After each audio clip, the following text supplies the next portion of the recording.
Kaya mga pards, kung makakita kayo ng booking na papuntang, kunin nyo na rin papunta rito. Kasi dito, pag nandito ka na, marami rin booking dito. Kaso nga lang ngayon, ang magiging sakay nyo madalas dito, tela. Mga tela ang sasakay, mga naka-roll. Yan ang kadalasan makukuha nyo rito. Medyo matraffic lang talaga dito. Tatagayin nyo lang. Pero tumatakbo naman. Hindi ka naman tatagal ng 3 oras. Mga 2 oras lang. Nakapila yung mga sakyan dito. Papunta yan ng crossing dyan, yung tulay. Yan, nakita nyo, di ba? Pila-pila. Maiksi lang yan. Mga 2 kilometro lang.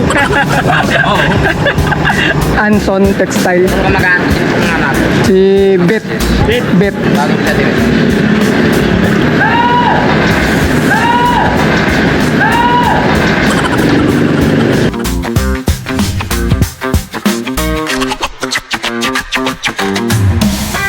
Good day mga pards! Today is another booking day na naman tayo. June 14 ngayon, Saturday, 2025.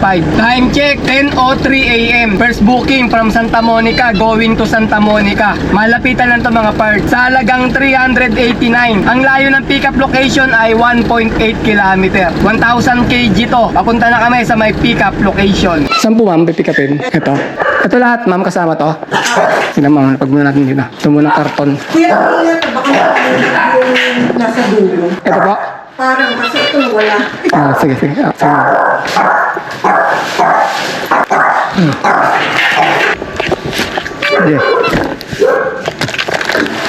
Ano yan? Ano to? Kasama. Nalalaglag daw yan. Ito. Huwag mo ibaba. Ay, hindi na, hanggal na. Tanggal na yung kabila eh. Nawala na ata. Wala na yun sa kabila. Malapit lang naman to, dyan lang. Okay, na-pick up na namin yung first booking. Papunta na kami ng drop-off location. Ang layo ng drop-off location ay 1.3 km. Alright, let's go! Ayan, doon na yung lines. Pag... Ayan na. Apo. Sasayang siya.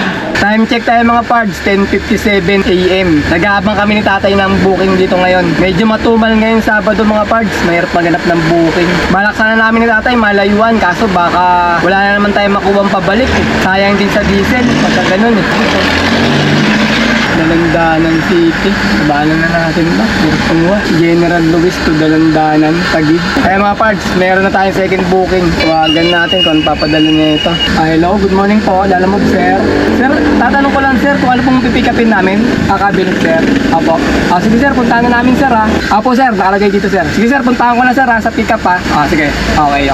Sige po. Thank you po. Isang kabinet daw. Ilang kilometro ba layo? Ito yung second booking natin mga pards. Time check tayo, 10:59 AM. Second booking from Nagkaisang Nayon going to Taguig sa halagang 1,054. Ang layo ng pick-up location ay 2.3 km. 1,000 kg to. Papunta na kami sa may pick-up location. Sa loob pa? Ito po. Dito? Saan na yan, Alex? Ay, ito. Dito pala doon. Saan ba yun, ma'am? Ito po. Ito tayo. Pahigamit dyan sa'yo. Ayan.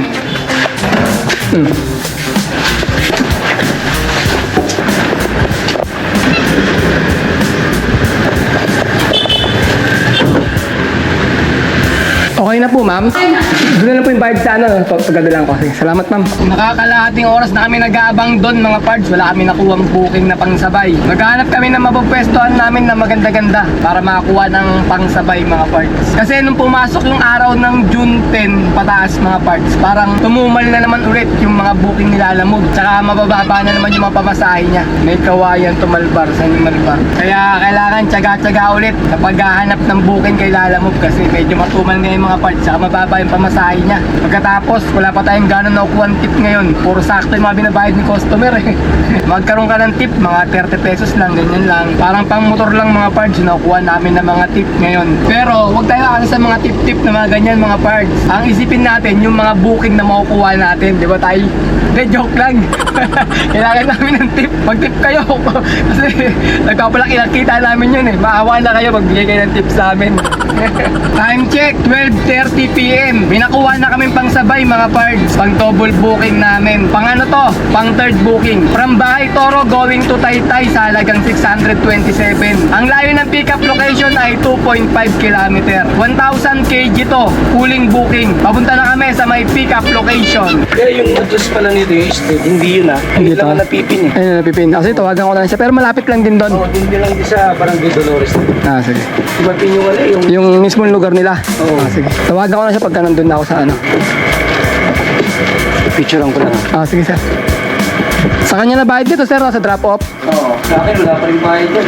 Ah, wala pa? Eh, dapat ano? Kasi na lang daw yung sa Gcash eh. Kukontak na lang ako sa'yo mamaya ako sa kanya. Ah, magkano sa piraso niyan sir, benta mo? 1K lang yan eh. 1K. Ginabahan ko na, banto dati yan. Mga kalapati ba yung mga ganyan? Oo, mga pang-breed. Ah, pang-breed lang mga kalapate. Bukas bintana muna tayo mga pards kahit mainit. Kasi yung dala-dala namin na kulungan ng kalapate, bagong barnis, amoy rugby. Ano daw tayo, mga kulungan doon ng kalapate, yung third booking natin na pinikap. Ang una namin di-deliver muna mga pards, yung cabinet muna, papuntang Taguig to. Tapos saka kami pupunta ng Taytay. Papuntang Taytay naman to, yung mga kulungan ng kalapate. Kaya ang layo ng drop-off location ng Taguig ay 22 kilometer. Alright, let's go! Nandito kami ngayon sa may EDSA Muñoz mga pards. Medyo traffic na naman. Dahil laging traffic talaga rito, ito Muñoz na to. Kasi may ano dyan eh, may U-turn slot dyan eh, banda dyan sa may, ano ba na yan? Yung papuntang congressional yan eh, mga nag-U-turn dyan. Wow, heavy!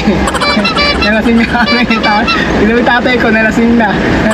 Nakakalasing amoy ng barnis. Dito lang yan kay Lala Move. Malalasing ka na. Libre na lasing. Kikita ka pa. Nandito na kami mga pards sa may EDSA Mega Mall. Ayan o. Lagpas na kami ng Ortigas Avenue. Ganda rito, dumaan no. Puro mga Japanese bamboo. Anong lugar na to, Tay? Hulaan nyo mga pards kung nasaan na tayo. Kahit si tatay hindi alam eh. Ha? Bayan. Bagong bayan.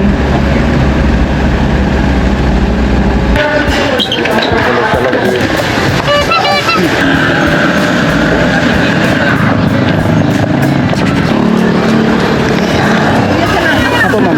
Ito kami na punta sa dulo ma'am eh. Itong diretso na to. Oo, ano? Doon sa pinakadulo po doon. Iba pa yung tinuro sa amin na map. Mali. Magkano nga po? 1,054 po ma'am. Ano kayo doon? Opo. Sayang naman kayo. Yung pinakadulo po. Sino ba yung kausap ko? Sa cellphone. Ako po. Yun nga po, nandun na nga po sana kami. Yung kanto dito sa may kabila. Eh, hindi namin makapasok kasi masikip na eh. May mga nakaharang na. Salamat po kuya. Ah, Ingat kayo kuya. ma'am, salamat po ma'am. Papunta naman tayo sa may next drop-off natin. Ang layo ng drop-off location ay 18 kilometer. Alright, let's go! C6 tayo, dumaan mga parts, papuntang Taytay. Taytay, ang drop-off natin, itong mga kulungan ng kalapate. Grabe ang init mga parts. Di kami nag-aircon tatay kasi amoy rugby nga yung dala-dala namin na kulungan ng kalapate. Yung mga skin namin, nasisira eh. Pagka mainit, kailangan talaga butis mayaman eh. Kaya kailangan dapat talaga may aircon. Habang papunta kami ng drop-off mga pag, may nakuha na kaming booking, pang-apat na booking. Mamaya sabihin ko sa inyo kung magkano to ah. Ito drop muna namin yung third booking namin. Papalayo kasi, banda doon kasi yun eh. Ah, Buti, tinig niyo ako sa way. oo nga, mali nga yan. Sinabi rin sa akin ni sir, baka mali daw. Hinanap ko na lang sa ano, Google. Ay, nakita ko sa ano doon, banda doon eh. Nakamap. Opo. Magkano po lahat? 627 lang sir. Hindi. Okay, ano nga sir? Nakalaglag eh. Yan. Okay. Picture ko lang sir ah. Okay. Okay sir, salamat sir ha.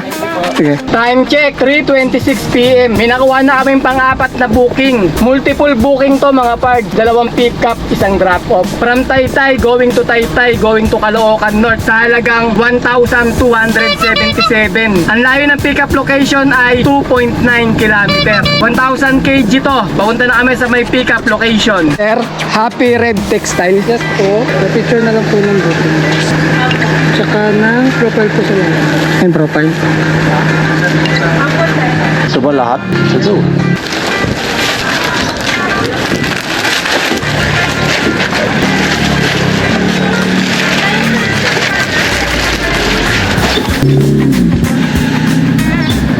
Okay, papunta naman tayo sa may next pickup natin mga pards. Ang layo ng pickup location natin ay 300 meters lang. Buti to, sakto lang, malapit lang mga pards yung pickup natin na pangalawang pickup natin. Anson Textile. Kung magkano kung nga Si Bet. Bet. bago kita din.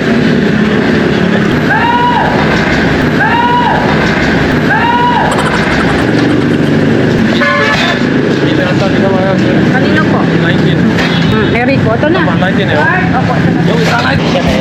Ilang piraso ba yun, ma'am? Sa kanya rin lahat yan eh. Isa lang may-ari niyan eh. Pero mayroon.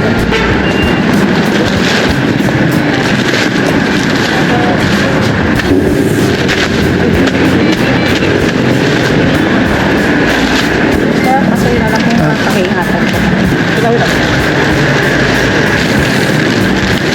Picture lang ako.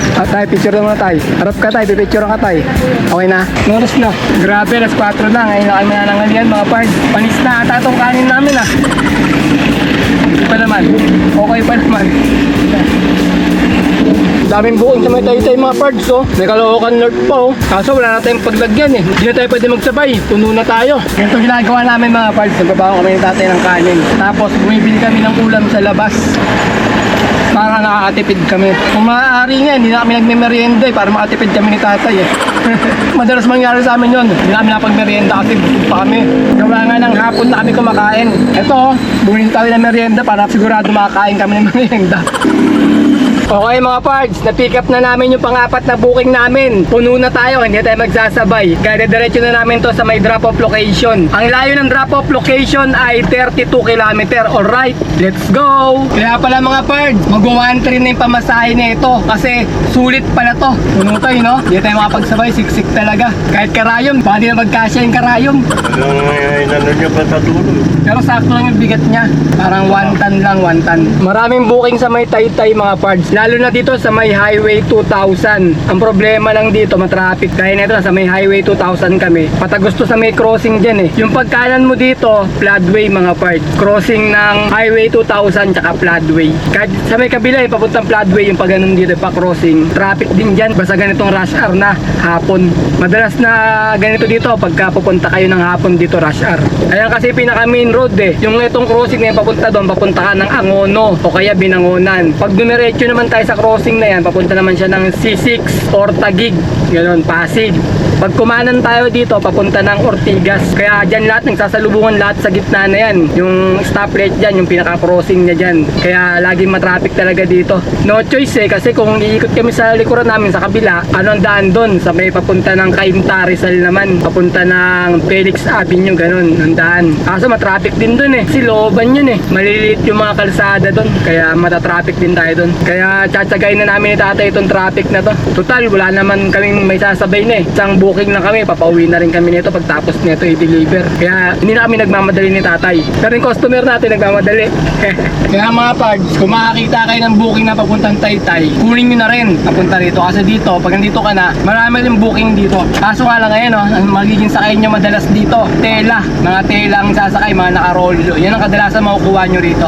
80% tela. Yung 20% ayun na, yung mga iba-iba, mga tiles, mga ganun, o ano, mga gamit sa bahay. Pero 80% ng booking na makukuha nyo rito talaga, puro tela. Yun lang, medyo matraffic lang talaga dito. Tatsagayin nyo lang, pero tumatakbo naman. Hindi ka naman tatagal ng 3 oras. Mga 2 oras lang. Hindi, ano, saglit lang mga parts pagka na-traffic ka.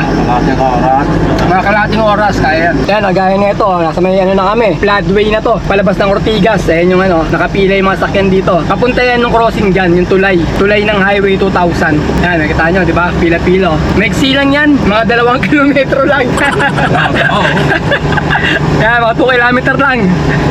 Siguro mga 2 oras ka lang dyan. 1 kilometro sa oras. Pagkahapon lang naman, pero pag maaga, hindi ganito. Tuwing rush hour yan, kasi dyan lahat dumadaan eh. Diba? Gano'n ba kahaba yan? Magkukwento ako sa inyo, tignan nyo kailang minuto matatapos tayo kwento ko ha. Habang titignan natin tong kalsada na to na traffic.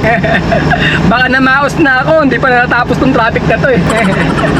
C5 Katipunan na tayo mga pards dito sa may UP Balara. Medyo traffic. Time check mga pards, 6:34 PM. Nasa may Sabarte na kami. Bale, 5 kilometer na lang yung drop-off location namin. Kaya kung saan yung bayarin dyan, Ito mo. 1,200. Yung pala yung siya yung nakarolyo, yung pabilog. Hindi ma'am, nakarolyo yung kalahati. Yung kalahati ganyan, kalahati nakarolyo. Sino tayo mga pards sa may drop-off location natin sa may... Ano ba to? Caloocan North pa rin ba to? San Jose. Ano ba to ma'am? Ito ng ano, lalupan. Pinakadulo ng Caloocan North. Eto, San Jose na yan dito. Pasok na. Hindi ka homes. Ano ba to? Bulacan na, no? Pagtawid mo dyan na tuloy, Bulacan na. Dulo rin ito ng pag Dulo ng Bagumbong. Galing na sa trabaho na naman. Ano, overtime yun, overtime. Ano kasi siya dito, gumagawa rin siya dito. Gagawa siya dyan. Ginagawa nila to. Bagong tayo lang. Sino may ari nito, te? Yung Eric? Tatak pa yun sila. Mga bata pa. 20 plus pa lang. Oh, may negosyo na kang ganyan. Wala lang yung pandemic. Magsota pa lang sila. Maganda. Meron mga 20 pa lang. May negosyo nila, ano? Bakit? Ano yan, te? Mga damit? Shopee. Ano mga shirt yan? Binibenta sa Shopee. Pinapost na may Shopee. Shopee, TikTok. Ganun yung negosyo nila. Yung pandemic, boom sila. Ano pandemic siya nag-boom. Patayo. Mga bata pa, no? May mga negosyante na. Bata ngayon eh. Lagi nag-party. Marunong, oo. Nakapagbigay pa sila ng trabaho sa mga taga dito, no? Tapos nagtatahi, no? Marami, marami. Kramer. Puno yan, tahiyan. Saan ganun yan hanggang doon?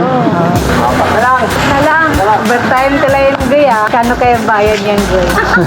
Father's Day pa naman bukas, Goy. May pang-tagay talaga tayo dyan. Ito mga parts, yung kinita namin sa maghapon, income reveal tayo. Bali naka-4 na booking kami sa maghapon at ang kinita namin ay 2,691. 2,800 kami. Tapos bawasan natin ng 800 na diesel at 200 na pangkain mga parts. Bali 1,000 yun. 2,800 minus 1,000 equals 1,800. Ayun mga parts, naka 1,800 kami na malinis. Labas na rin yung pangkain, pan diesel, saka yung commission nila na move.